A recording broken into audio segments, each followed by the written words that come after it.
तुका म्हणे जन धनासाठी देते प्राण, म्हणून तुकोबरायांनी काय केलं ते पूर्ण समान समजले त्या धनाला. आणि त्या धनाला आपण जर आपलं करत असाल तर आपली भक्ती कुठेतरी चुकत नाही. ते धनासाठी प्राण द्यायची वेळ येते. हो बघा, एका म्हातारी आई होते बरं का, आईला 2 मुलं होते. किती मुलं होते? 2 मुलं होते. एक मुलगा मोठा होता, तो शेतामध्ये नांगरण्यासाठी कामासाठी गेला, आणि दुसरा मुलगा होता तो शाळेत गेला. आईचं वय झालं, परंतु मुलगा लहान होता, त्याला तो शाळेत जायचा आणि एक शेतात गेला. जो शेतात गेला तो सकाळी लवकर निघून गेला शेतामध्ये, पण जो लहान मुलगा होता का तो दुपारच्या सुट्टीमध्ये काय झाला? घरी आला. तो दुपारच्या सुट्टीमध्ये आला आणि त्याला आई बोलते, बाळा अरे तुझा भाऊ सकाळपासून काय झालं म्हणे? शेतामध्ये गेलेला आहे म्हणे, काम करण्यासाठी गेला. बाळा त्याला तेवढा जेवणाचा डबा घेऊन जा रे म्हणे. त्याने सांगितलं, आई अगं मला सर मास्तर मारतील, गुरुजी मला मारतील, मला जर उशीर झाला तर जाण्यासाठी. आईने सांगितलं, बाळा अरे ते तुझा वाट बघत असेल, मी त्याला बोलले होते तू जर शाळेतून आला की मी तुझ्या जवळ डबा देईन, जेवण देईन. तो वाट बघत असेल सकाळपासून, अरे तो काम करतोय. त्याने सांगितलं, आई मी जाईल, परंतु काही असणार गुरुजी मला काय करेल? मारेल. आणि बाळा अरे गुरुजी काहीच नाही, मी गुरुजीला सांगेल की मी माझ्या बाळाला काय केलं होतं, डबा घेऊन पाठवलं होतं, उशीर झाला गुरुजी, याला मारू नका, असं मी सांगायला गेले म्हणे. तर सांगितलं म्हणे ठीक आहे आई. म्हणून महाराज असणार जेवणाचा डबा टिफिन पॅक केला आणि सांगितलं, बाळा जा म्हणे शेतामध्ये घेऊन जा. त्याने सांगितलं, आई पण खूप दूर आहे म्हणजे काय नाही बाळा, थोडं दमादमाने जा, चिंता करू नकोस, काही भिवू नको बरं का कशाला. म्हणजे हो ठीक आहे. महाराज लहान बाळ निघालं, ते डबा घेऊन जात आहे. तेवढ्यात काय झालं, तो शेतामध्ये जो भाऊ होता त्याने असणार त्याच्या नांगराला तेव्हाच वेळी नेमकंच एक सोन्याचा अंडा, त्याच्या नांगराला सोन्याचा अंडा लागला. पण आता तिकडे बघू लागला, मला कोणी बघितलं तर नाही, माझा हा खडा कोणी बघितला तर नाही, म्हणून इकडे तिकडे बघायला लागला. तेवढ्या त्याचा लहान भाऊ त्याला त्याचा भाऊ दिसला. त्या क्षणी त्याने विचार केला की माझा भाऊ काही या धनामध्ये वाटेदार होईल म्हणे, म्हणून या भावाला काही संपवलंच पाहिजे. कशा पाहिजे? देव बाळाने सांगितलं, दादा मी तुझ्यासाठी डबा आणलास रे, हे काय रे म्हणे, हे घडा कशाचा आहे म्हणे. कशाचा आहे? याच्या डोक्यात आता माझा हा वाटेदार होईल. त्या क्षणी त्याने शेतकरी पहिला काय शेतामध्ये कुऱ्हाड घेऊन जायचा, तसं त्याने ही कुऱ्हाड घेऊन गेलेला होता.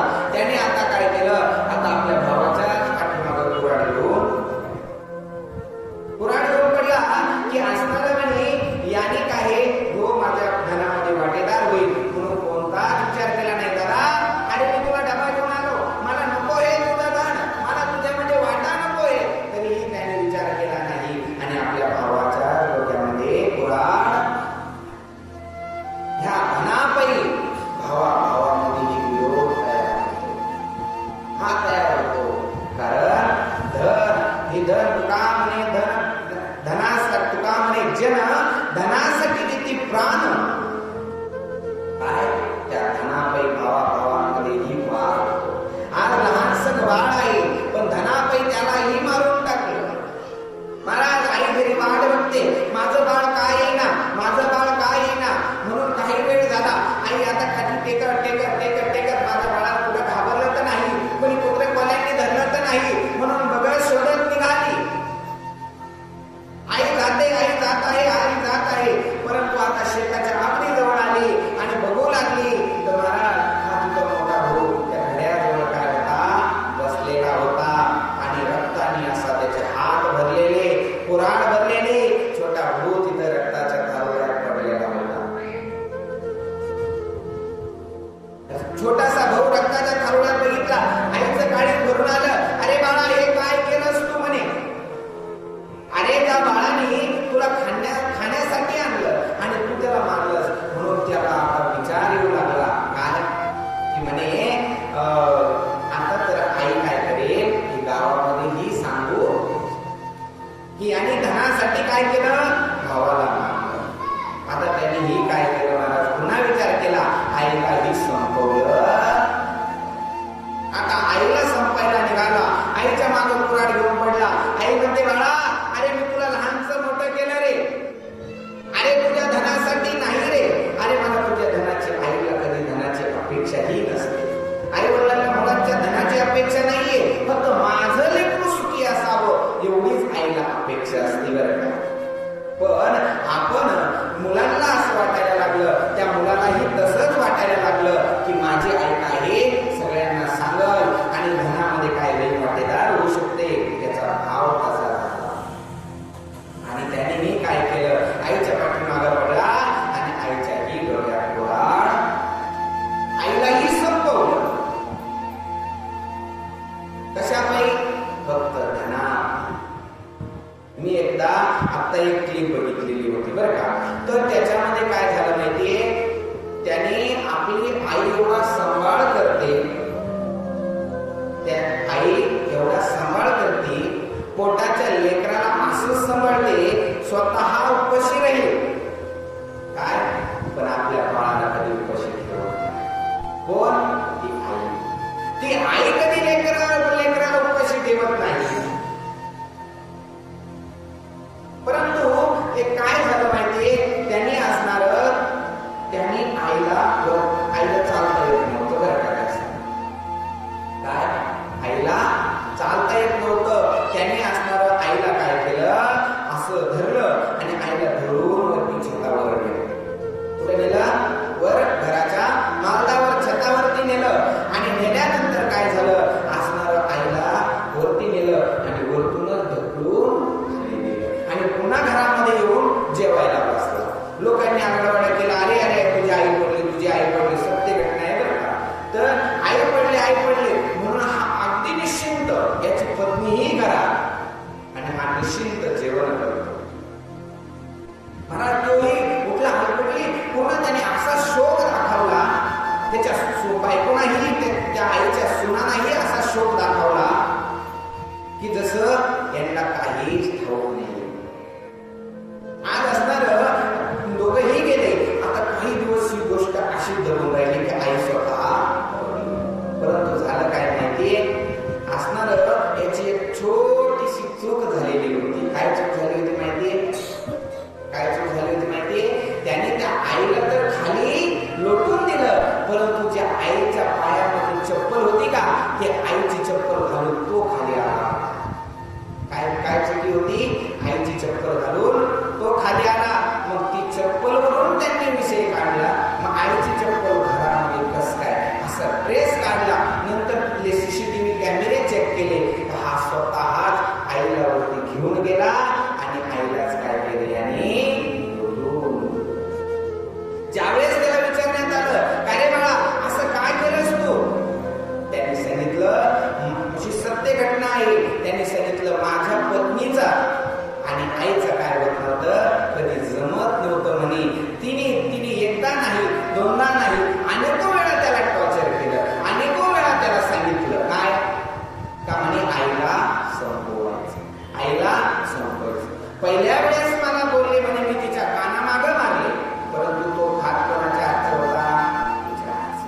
म्हणतात आपण ज्याच्या हाताने खातो का आणि जसे विचाराने खातो का, जसं अन्न ज्या विचाराने बनलेलं असतं ते अन्न त्या विचाराने खातो ना, आपले तसेच गुण बनत असतात. याच पद्धतीने त्याचेही गुण. पहिल्यांदा ती बोलली तर त्याने कानामागं मारली, पण आता काय झालं, दुसऱ्यांदा ती बोलली तर हा शांत राहिला, तिसऱ्यांदा बोलली की आईला संपवायचं, तर आता त्या गोष्टीला कदाचित झाला का, कारण तो तिच्या हातचं खातो. तेव्हा मी नेहमी सांगत असतो की बाबा तुम्ही असणाऱ्या घरामध्ये स्वयंपाक करत असतात ना, नेहमी स्वयंपाक करत असताना रामकृष्ण हरी म्हणूनच स्वयंपाक केला पाहिजे. आपण घरामध्ये स्वयंपाक करतो रामकृष्ण हरी म्हणून करा.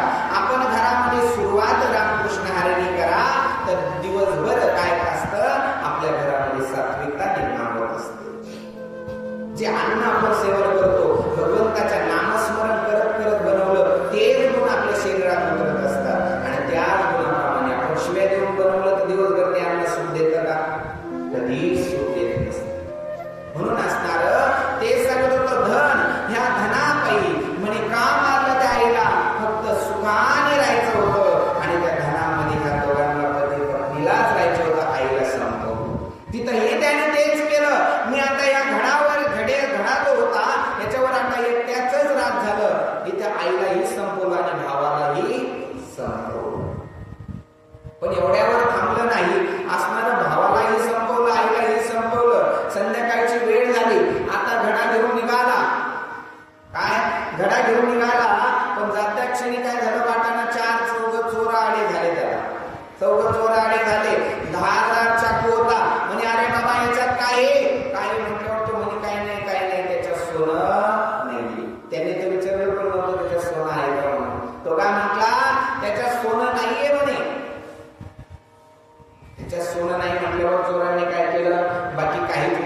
दुसरा त्या मुलाचाही गेला.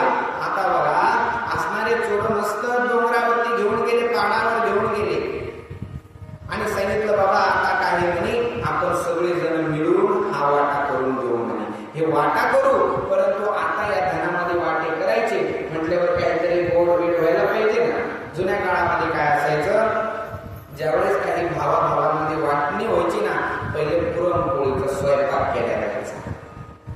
काय स्वयंपाक केला जायचा आणि तो स्वयंपाक पुरणपोळी खाऊन गोडीने वेगळे वेगळे होत होते. त्याच पद्धतीने त्यांनी वाटे करायचे ठरवले, पण सांगितलं बाबा दोघा जणांना सांगितलं आता गोड धोड काहीतरी व्हायला पाहिजे. जा म्हणे मग खाली दुकानात जा आणि दुकानातून जाऊन काय आणा, पेढे आणा म्हणजे पेढे गोड तोंड करू म्हणे. पण बघा बरं का, जे पेढे आणायला गेले होते का त्यांनी विचार केला की म्हणे हे दोघं जण जे वर थांबले होते घड्याला राखत आणि यांना आपण संपवून टाकू. पेढ्यामध्ये काय करू म्हणे, विष घालून. त्यांनी त्या पेढ्यामध्ये विष घालून आणले आणि जे वरती होते का घड्याला राखत त्यांनी ठरवलं आपण त्या दोघांना संपवू आणि आपण या गाड्याला आपलो. आता बघा त्यांनी पेढे घेऊन आले, सगळ्यांनी पेढे तिथं ठेवले आणि पुन्हा यांनी सांगितलं बाबा आपल्याला आता पेढे तर आले, पिण्यासाठी पाणी काढा म्हणे विहिरीमधून. जे पेढे घेऊन आले का त्यांना पाणी काढायला लावलं आणि त्या क्षणी काय केले ह्या दोघांनी, त्या दोघांना विहिरीमध्ये ढकलून दिलं आणि वरतून दगड टाकून त्यांना मारलं. कुणाला, तर पेढे आणणारा. पण त्यांनी हे विचार केलेला होता की आपल्या दोघांना हे घडा भेटला पाहिजे, त्यांनी त्या पेढ्यामध्येच विष घालून आणलं होतं. आता यांनी काय केलं, आपण दोघं अगदी थाटात पेढे खाऊ म्हणे आणि असणारा धनामध्ये वाटे करू. म्हणून आता दोघांनी काय केलं, असं पेढे मस्त सुंदर प्रकारे पेढे वाटून घेतले आणि पेढे खाल्ले आणि आता यांना गोल गोल विंगायला लागले. म्हणजे ए बाबा अरे असं का गोल गोल विंगत, तो म्हणे मला पण विंगत, अरे असं का होऊ लागलं, का होऊ लागलं. लगेच तोंडातून काय झालं, फेस व्हायला आला. त्या क्षणी ते दोघं